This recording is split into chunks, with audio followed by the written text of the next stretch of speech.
निधिवन भारत के वृंदावन, उत्तर प्रदेश में स्थित एक प्रसिद्ध धार्मिक स्थल है, जिसे भगवान कृष्ण और राधा की दिव्य लीलाओं से जुड़ा माना जाता है।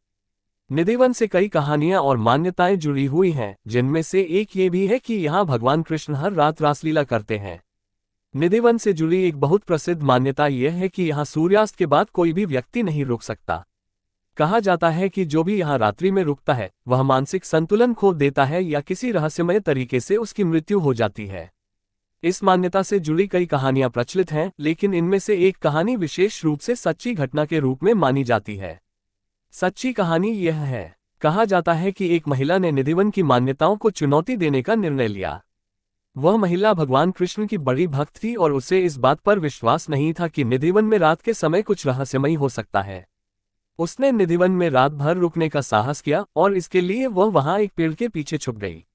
रात के समय उसने देखा कि अचानक वातावरण में बदलाव आने लगा।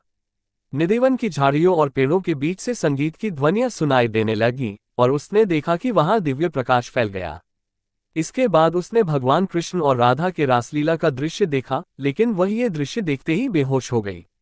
अगले दिन सुबह जब लोग उसे ढूंढने गए तो उन्होंने उसे अचेत अवस्था में पाया। होश में आने के बाद वह महिला कुछ भी बोलने की स्थिति में नहीं थी और उसका मानसिक संतुलन बिगड़ चुका था।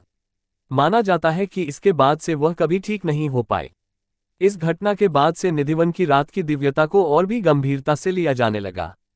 ये कहानी और इसके जैसी कई अन्य घटनाएं निधिवन से जुड़ी रहस्यमय आस्था और मान्यताओं को और गहराई से जोड़ती हैं। दोस्तों, श्री कृष्ण पर विश्वास है तो प्लीज